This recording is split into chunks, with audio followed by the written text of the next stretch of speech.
Siyabingelela sinamukele ekhaya lapho sichaza khona amaphupho.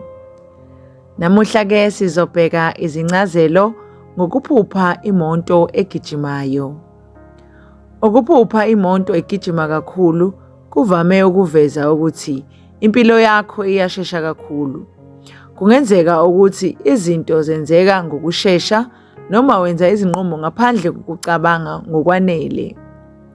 Leli phupho lingaba isixwayiso sokuthi sewulahlekelwa ukulawula impilo yakho.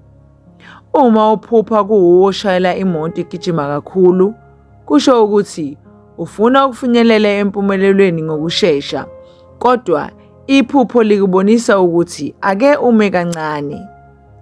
Uma uphupha imoto igijima kakhulu uhluleka ukuyilawula, lokho kusho ukuthi kukhona okuphuma ezandleni zakho noma kukhona okukuphunyukayo. Kungenzeka uphushwa noma ulahlekelwa izinto eziningi ngesikhathi esisodwa noma kanye. Kungenzeka-ke futhi ukuthi ukhathazekile ngezinto ongakwazi ukuzilawula. Ngamafuphi, ukuphupha imoto igijima kakhulu kungabonisa ukuthi impilo yakho isesivininini esikhulu.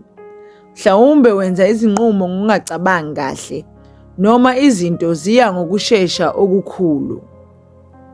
Siyabonga, nisale kahle.